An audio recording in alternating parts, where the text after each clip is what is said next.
தமிழகத்தில் ஊரடங்கு நீட்டிக்கப்பட்டுள்ள நிலையில் இன்று முதல் கூடுதல் தளர்வுகள் அமலுக்கு வருகிறது.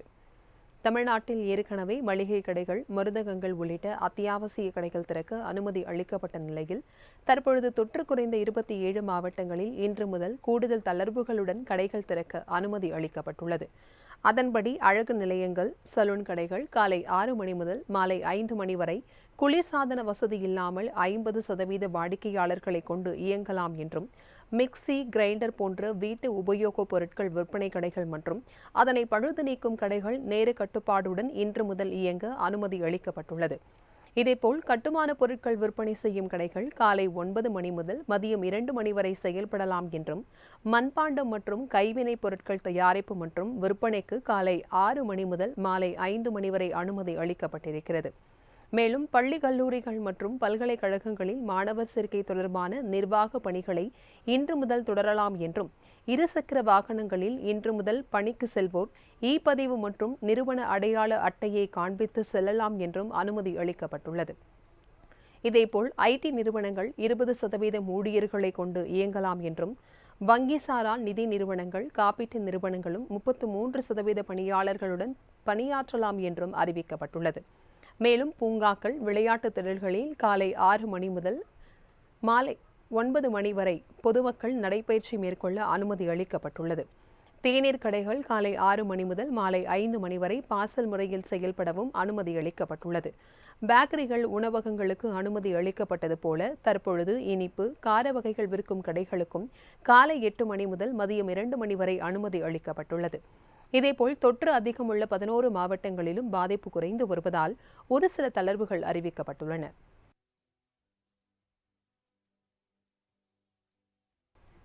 நீண்ட நாட்களுக்கு பிறகு 27 மாவட்டங்களில் இன்று முதல் மதுபான மதுக்கடைகள் மீண்டும் திறக்கப்படும் நிலையில் அதற்கான வழிகாட்டு நெறிமுறைகள் வெளியிடப்பட்டுள்ளன. அதன்படி மொத்தமாக மதுபானங்களை யாருக்கும் விற்கக்கூடாது என்றும், சில்லறையாக தான் விற்க வேண்டும் என்றும் தெரிவிக்கப்பட்டுள்ளது. மதுபான கடைகளில் ஒரே நேரத்தில் 5 நபர்களுக்கு மேல் அனுமதி அளிக்கக்கூடாது என வலியுறுத்தியுள்ள தமிழக அரசு, மதுபானம் வாங்க வருவோர் 6 அடி இடைவெளி விட்டு சமூக இடைவெளியை பின்பற்ற வேண்டும் என அறிவுறுத்தியுள்ளது. கூட்டத்தை கட்டுப்படுத்த தடுப்பு வேலி போடப்பட்டிருக்க வேண்டும் என்றும், அதற்குள் 1 அடி சுற்றளவு கொண்ட வட்டத்தினை வரைய வேண்டும் எனவும் கூறியுள்ள தமிழக அரசு, கடைகளை திறக்கும் போதும் மூடும் போதும் கிருமி நாசினி கொண்டு சுத்தம் செய்ய வேண்டும் என்றும், பணியாளர்கள் கட்டாயம் 3 அடுக்கு முகக்கவசம் அணிய வேண்டும் எனவும் அறிவுரை வழங்கியுள்ளது. மதுபானம் வாங்க வரும் வாடிக்கையாளர்கள் சமூக இடைவெளியுடன் வாங்குமாறு அவர்களை பணியாளர்கள் நடைமுறைப்படுத்த வேண்டும் என்பது உள்ளிட்ட 14 வழிகாட்டு நெறிமுறைகளை தமிழக அரசு வெளியிட்டுள்ளது.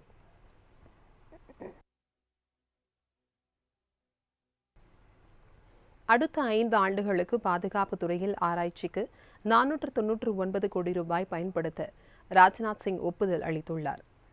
பாதுகாப்பு துறையில் அடுத்த 5 ஆண்டுகளில் ஆராய்ச்சி மற்றும் புதுமை கண்டுபிடிப்புகளுக்காக பட்ஜெட்டில் ஒதுக்கப்பட்ட தொகையிலிருந்து 499 கோடி ரூபாய் பயன்படுத்த ராணுவ அமைச்சர் ராஜ்நாத் சிங் ஒப்புதல் அளித்துள்ளார். பாதுகாப்பு துறையில் ஈடுபட்டுள்ள 300 ஸ்டார்ட் அப் நிறுவனங்கள், சிறு குறு நடுத்தர நிறுவனங்கள், தனிப்பட்ட கண்டுபிடிப்பாளர்கள் ஆகியோருக்கு நிதி உதவி அளிக்க இத்தொகை பயன்படுத்தப்படும். பாதுகாப்பு துறையில் இந்தியா சுயசார்புடன் இருப்பதற்காக இந்த நடவடிக்கை எடுக்கப்பட்டுள்ளது.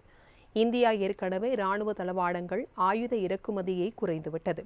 அந்த தளவாட பொருட்களை இந்தியாவிலேயே தயாரிக்கும் நோக்கத்தில் செயல்பட்டு வருகிறது. அதற்கேற்ப பாதுகாப்பு துறையில் ஆராய்ச்சியை ஊக்குவிக்க இந்த நிதி ஒதுக்கீடு செய்யப்பட்டுள்ளது. G7 உச்சி மாநாட்டில் பேசிய பிரதமர் நரேந்திர மோடி, ஒரே பூமி, ஒரே சுகாதாரம் என்ற அணுகுமுறைக்கு அழைப்பு விடுத்துள்ளார். இங்கிலாந்தில் கார்ன்வாலில் உள்ள கான்பிரஸ் கடலோர பகுதியில் நடந்த G7 உச்சி மாநாட்டில் பிரதமர் நரேந்திர மோடி சிறப்பு அழைப்பாளராக காணொலி காட்சி வாயிலாக கலந்து கொண்டார். அப்போது பேசிய அவர், உலகளவில் கொரோனா வைரஸ் தொற்றை திறம்பட கையாள்வதற்கு ஒரே பூமி, ஒரே ஆரோக்கியம் என்ற அணுகுமுறை வேண்டும் என்றும், கொரோனா வைரஸ் தடுப்பூசிகளுக்கான காப்புரிமை தற்காலிக விலக்குக்கு G7 அமைப்பின் தலைவர்கள் ஆதரவு அளிக்க வேண்டும் எனவும் கூறியுள்ளார். மேலும் எதிர்காலத்தில் வரக்கூடிய தொற்று நோய்களை தடுப்பதற்கு உலகளாவிய ஒற்றுமை, தலைமைத்துவம் வேண்டும் என்றும் வலியுறுத்தினார். இந்த சவாலை சமாளிப்பதற்கு ஜனநாயக மற்றும் வெளிப்படையான சமூகங்களின் பொறுப்பை வலியுறுத்த விரும்புவதாக கூறிய பிரதமர், இந்தியாவை பொறுத்தமட்டில் கொரோனா வைரஸ் தொற்றை எதிர்த்து ஒட்டுமொத்த சமூகமாக செயல்படுவதாக தெரிவித்தார். மேலும் கொரோனா தொற்றிற்கு எதிரான இந்தியாவின் போராட்டத்தில் G7 நாடுகள் மற்றும் பிற உலக நாடுகள் அளித்த ஆதரவு பாராட்டிற்குரியது என்றும் அவர் கூறியுள்ளார்.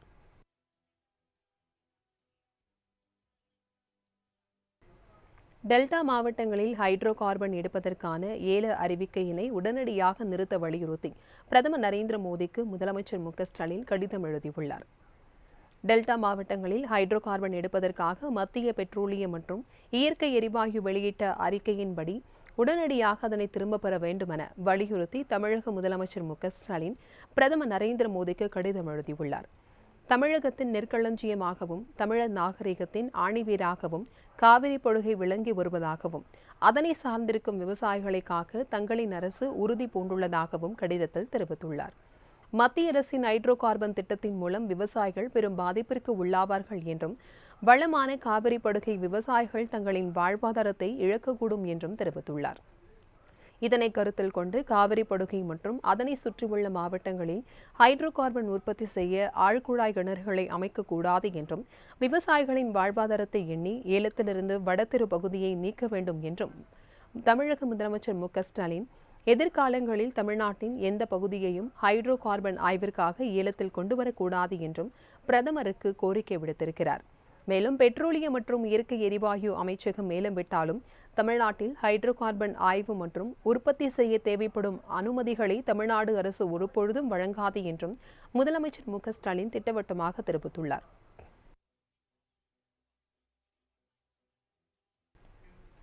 மராட்டியத்தில் முதலமைச்சர் பதவியை கூட்டணி கட்சிகளுக்கு பகிரும் பேச்சிற்கே இடமில்லை என்று சிவசேனா எம்பி சஞ்சய் ராவத் திட்டவட்டமாக தெரிவித்துள்ளார். மராட்டிய சட்டமன்ற தேர்தலுக்கு பின்பு முதலமைச்சர் பதவிக்கு ஏற்பட்ட போட்டியின் காரணமாக பாஜக சிவசேனா இடையே கூட்டணி முறிந்தது. இதனையடுத்து சிவசேனா கொள்கை முரண்பாடு கொண்ட காங்கிரஸ் தேசியவாத காங்கிரஸ் கட்சியுடன் இணைந்து ஆட்சியை கைப்பற்றியது.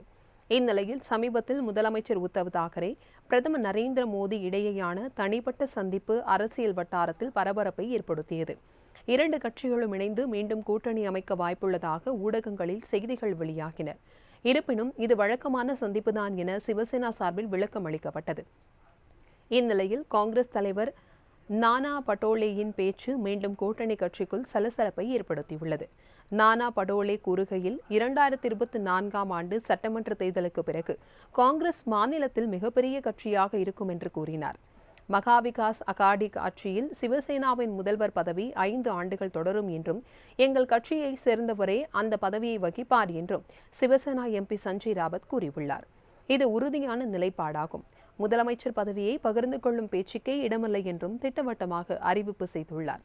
காங்கிரஸ் தலைவர் நானா பட்டோலே முதலமைச்சராக ஆசைப்படுவதாக கூறி சமூக வலைதளத்தில் வீடியோ வேகமாக பரவி வருகிறது என கூறியுள்ள அவர், ஒருவர் முதலமைச்சர் பதவிக்கு ஆசைப்படுவதில் எந்த தீங்கும் இல்லை என்றும் அனைத்து கட்சிகளிலும் பல்வேறு உரிமை கோரல்கள் உள்ளன எனவும் கூறியுள்ளார். காங்கிரஸ் கட்சியில் நாட்டை வழிநடத்தும் திறன் கொண்ட பல தலைவர்கள் உள்ளனர் என்றும் மகாவிகாஸ் கூட்டணி கருத்தியில் ரீதியான வேறுபாடு கொண்ட 3 கட்சிகளின் கூட்டணியாகும் என கூறியுள்ள அவர், தாங்கள் ஒரு அரசை நடத்துவதற்காக ஒன்றிணைந்தும் தற்பொழுது அரசியல் அமைப்பால் ஒன்றிணைந்துள்ளோம் என்றும் கருத்து தெரிவித்துள்ள ராவத், இந்த கூட்டணியில் இருக்கும் 3 கட்சிகளும் தங்கள் கட்சியை விரிவுபடுத்துவதற்கும் அமைப்பை பலப்படுத்துவதற்கும் உரிமை உண்டு என்று தெரிவித்துள்ளார். தமிழகத்தில் கொரோனா வைரஸ் தொற்றிற்கு ஒரே நாளில் 267 பேர் உயிரிழந்துள்ள நிலையில் தினசரி பாதிப்பு 14,000ஆக குறைந்துள்ளது. தமிழகத்தில் கொரோனா தொற்றின் தாக்கம் தொடர்ந்து உச்சத்தில் சென்று கொண்டிருந்த நிலையில் ஊரடங்கு காரணமாக பாதிக்கப்படுவோர் எண்ணிக்கை படிப்படியாக குறைந்து வருகிறது. இந்நிலையில் புதிதாக 14,016 பேருக்கு மட்டுமே இன்று தொற்று உறுதி செய்யப்பட்டுள்ளதாக சுகாதாரத்துறை தெரிவித்துள்ளது.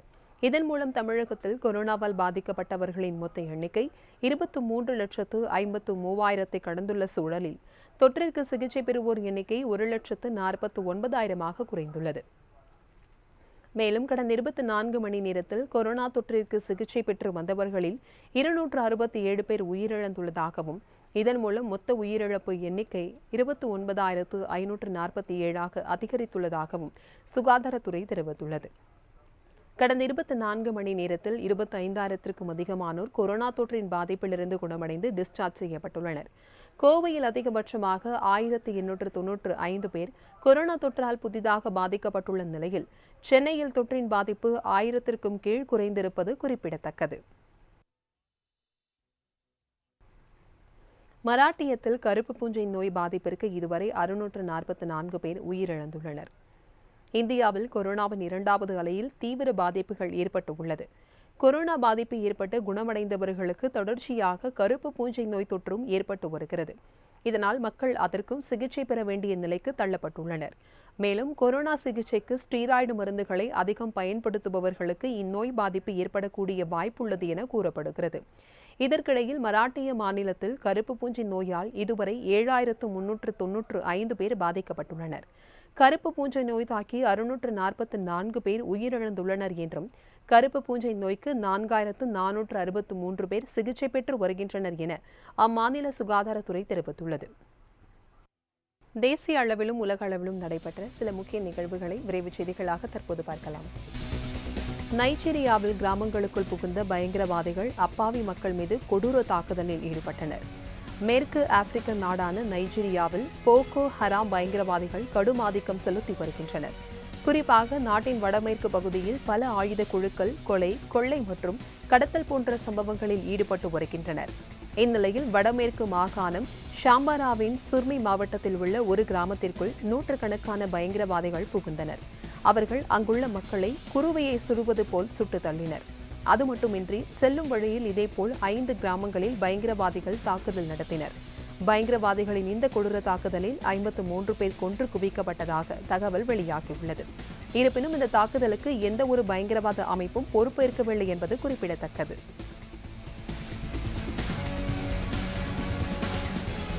சென்னை புரசைவாக்கம் பகுதியில் செயல்பட்டு வரும் சிறுவர் சீர்திருத்த பள்ளியிலிருந்து சிறுவன் மாயமான சம்பவம் பரபரப்பை ஏற்படுத்தியுள்ளது. அண்ணாநகர் பகுதியில் தாய் தந்தையின்றி சுற்றித் திரிந்த 12 வயது சிறுவனை குழந்தைகள் நலத்துறை கமிட்டியினர் புரசைவாக்கத்தில் உள்ள சிறுவர் பாதுகாப்பு இல்லத்தில் சேர்த்துள்ளனர். இந்நிலையில் பாதுகாப்பு இல்லத்தில் சேர்ந்த சிறுவனை காணவில்லை என சிறுவர் பாதுகாப்பு இல்ல பாதுகாவலர்கள் தெரிவித்துள்ளனர். இதுகுறித்து இல்ல பாதுகாவலர்கள் காவல் நிலையத்தில் புகார் அளித்தனர். புகாரின் பேரில் போலீசார் வழக்கு பதிவு செய்து மாயமான சிறுவனை தேடி வருகின்றனர்.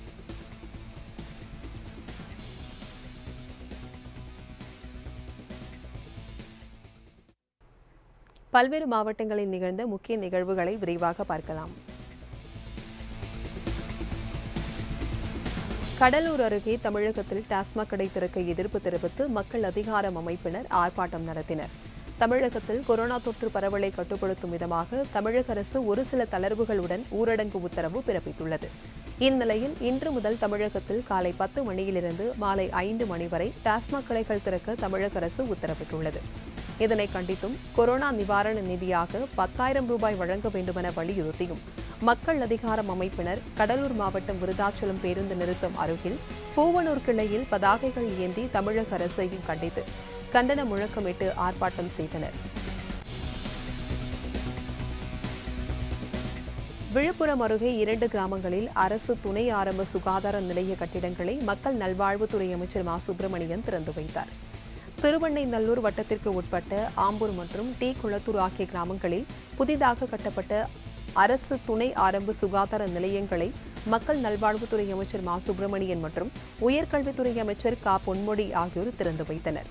பின்னர் தமிழகத்தில் நோய் தொற்று குறைவாக உள்ள மாவட்டங்களில் தளர்வுகள் அளிக்கப்பட்டுள்ளதாகவும் இந்த தளர்வுகளை பொதுமக்கள் உரிய முறையில் பயன்படுத்த வேண்டும் எனவும் வலியுறுத்தினர். தேவையின்றி வெளியில் செல்லக்கூடாது எனவும் அத்தியாவசிய பணிகளுக்காக மட்டுமே வெளியில் செல்ல வேண்டும் என்றும் அப்பொழுது முகக்கவசம் அணிய வேண்டும் என்றும் அறிவுறுத்தினர்.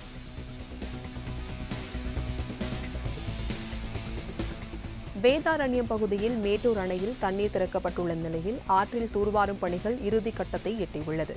நாகை மாவட்டம் வேதாரண்யம் தலைஞாயிறு பகுதியில் சுமார் 5,000 ஏக்கர் ஹெக்டரில் குறுவை சாகுபடி செய்ய விவசாயிகள் ஆர்வத்துடன் முதல்கட்ட பணிகளை செய்து வருகின்றனர். இந்நிலையில் கடைமடை பகுதியான வாய்மேடு, தகட்டூர், தாணிக்கோட்டகம் பகுதிகளில் செல்லும் முள்ளியாறு மற்றும் தலைஞாயிறு அரிச்சந்திரா ஆற்றின் கிளை வாய்க்கால்களுக்கும் தூர்வாரும் பணி ஜேசிபி இயந்திரம் கொண்டு மிக விரைவாக பணிகள் நடைபெற்று வருகிறது. இன்னும் ஓரிரு நாளில் ஆறுகள் முழுமையாக தூர்வாரப்பட்டு கரைகள் பலப்படுத்தப்பட்டு தூர்வாரும் பணி நிறைவு பெறும் என பொதுப்பணித்துறை அதிகாரிகள் தெரிவித்துள்ளனர். செங்கல்பட்டு மாவட்டத்தில் பெய்த மிதமான மழையால் அப்பகுதி மக்கள் மகிழ்ச்சியடைந்துள்ளனர். செங்கல்பட்டு மற்றும் அதன் சுற்றுவட்டார பகுதிகளில் கடந்த சில நாட்களுக்கு முன்பு வெயிலின் தாக்கம் அதிகரித்து வந்தது. இதனால் அப்பகுதியில் கடும் மக்கள் அவதிக்குள்ளாகினர். இந்நிலையில் அப்பகுதியில் திடீரென மிதமான மழை பொழிந்தது. அப்பொழுது அழகான வானவில் வெளிப்பட்டது. மேலும் இந்த மழையால் அப்பகுதியில் வெப்பம் தணிந்து குளிர்ச்சியான சூழல் நிலவியது.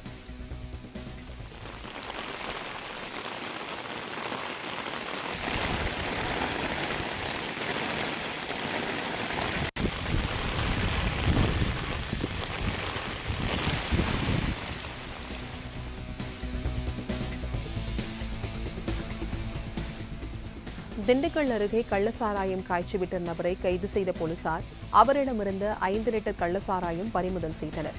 கொடைக்கானல் அருகே குருசரடி பகுதியைச் சேர்ந்த துரைபாண்டி இவர் இந்த கொரோனா ஊரடங்கை பயன்படுத்தி தனது நண்பர்கள் மற்றும் உறவினர்களுக்கு கள்ளசாராயம் காய்ச்சி விற்று வந்துள்ளார். இதுகுறித்து போலீசாருக்கு ரகசிய தகவல் கிடைத்துள்ளது. அதன்படி கள்ளசாராயம் காய்ச்சும் இடத்திற்கு விரைந்து சென்ற போலீசார் அங்கு சோதனை மேற்கொண்டனர். அப்போது துரைபாண்டி என்பவர் கள்ளசாராயம் காய்ச்சி விற்று வந்தது தெரியவந்தது. அவரை கைது செய்த போலீசார் அவரிடமிருந்து சுமார் 5 லிட்டர் கள்ளசாராயத்தை பறிமுதல் செய்தனர்.